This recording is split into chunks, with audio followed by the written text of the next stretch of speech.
Hello dear kids. इस video में हम बच्चों मात्राओं के बारे में पढ़ेंगे। मात्राएं यानी कि स्वरों का ऐसा रूप जिसे हम वर्णों के साथ जोड़ करके अलग अलग शब्द बनाते हैं। जैसे कि यहाँ पर म में आ की मात्रा लगाई है और ल में आ की मात्रा। तो यहाँ पर आ स्वर को हमने सिर्फ आ के डंडे से दिखाया है। इसको हम वर्णों को जोड़ करके इस तरह हम नए नए शब्द बनाते हैं। जैसे माला, यहाँ पर ओ का स्वर यूज़ किया है तो मोर। स में ए की मात्रा लगा करके शब्द बन गया सेब। तो इस तरह से आ का डंडा, ओ की मात्रा, ए की मात्रा, ये जो निशान होते हैं इनको हम मात्राएं बोलते हैं। तो बच्चों व्यंजन के साथ हम स्वर पूरा नहीं लिखते हैं, सिर्फ उसका थोड़ा सा हिस्सा लिखते हैं जिसको कि हम मात्राएं बोलते हैं।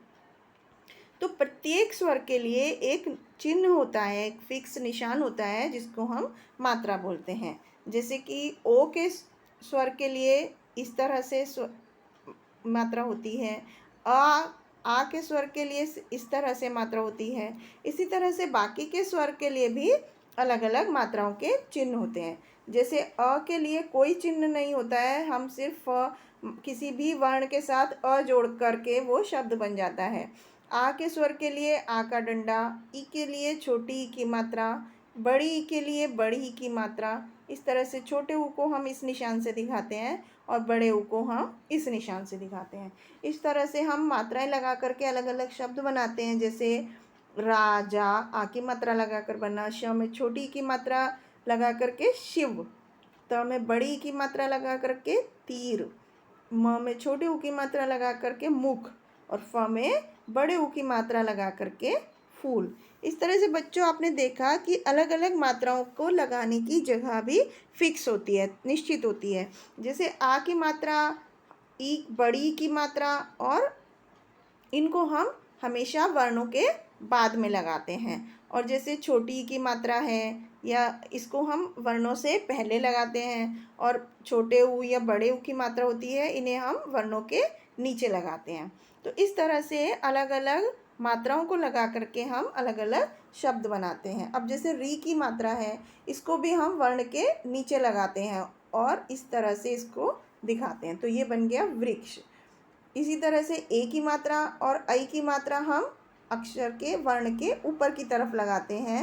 और जैसे भ में ए की मात्रा लगाई तो भेड़, और म में ऐ की मात्रा लगाई तो बन गया मैना।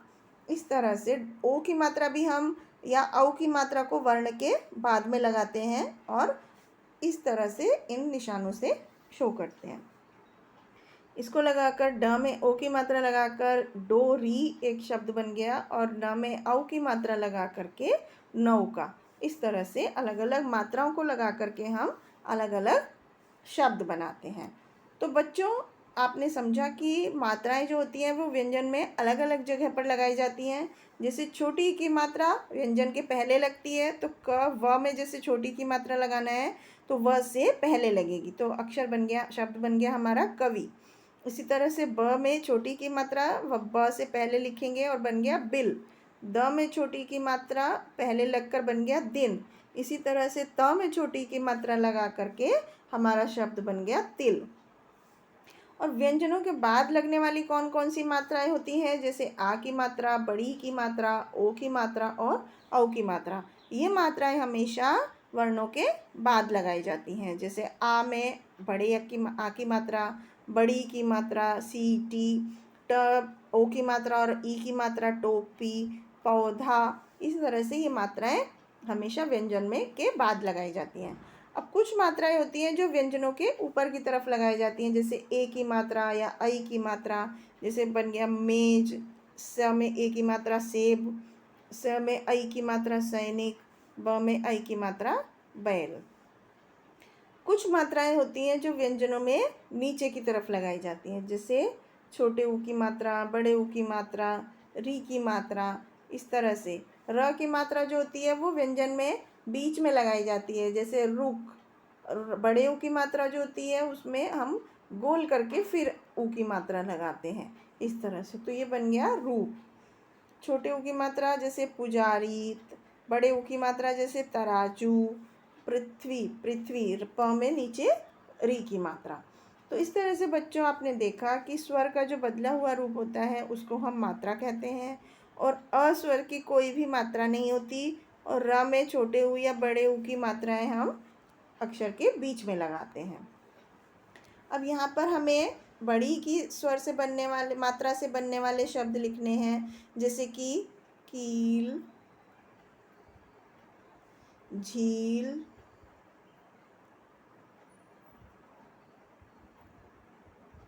इस तरह से हम और भी शब्द लिख सकते हैं। अब व्यंजन के पहले लगने वाली मात्रा कौन सी होती है, जैसे छोटी ई की मात्रा, तो हम इससे क्या शब्द अक्षर बना सकते हैं, बहुत सारे अक्षर बना सकते हैं। छोटी ई की मात्रा से कौन कौन से अक्षर आपने सीखे हैं, बहुत कोई भी अक्षर लिख सकते हैं, जैसे नदिया, न दी या नदिया, इस तरह से हम कोई भी अक्षर लिख सकते हैं। छोटे ऊ की मात्रा से जैसे पुल, प में छोटे ऊ की मात्रा लगाएंगे तो पुल। बड़े ऊ की मात्रा लगाने वाले शब्द हो गए जैसे कि उल्लू, तो छोटा ऊ, आधा ल और फिर बड़े ऊ की मात्रा, अक्षर शब्द बन गया हमारा उल्लू।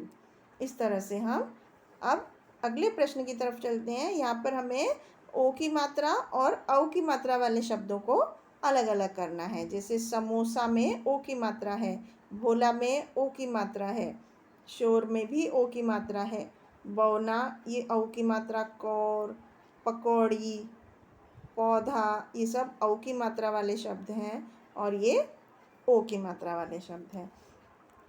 इसके बाद अगले प्रश्न में हमें मात्रा लगाकर शब्दों को पूरा करना है। जैसे ग के बाद हम आ की मात्रा लगाएंगे तो गाजर, खरगोश में हम ग के बाद ओ की मात्रा लगाएंगे, घड़ी में हम बड़ी की मात्रा लगाएंगे, थैला में हम आई की मात्रा थ के ऊपर और ल के बाद आ की मात्रा, कौवा में हम क के बाद ऊपर औ की मात्रा और आ, सैनिक तो सैनिक, इस तरह से हम मात्राएं लगा सकते हैं, अलग अलग शब्द बना सकते हैं। तो ये था बच्चों मात्राओं के बारे में। आई होप आपको समझ में आया होगा। Thank you.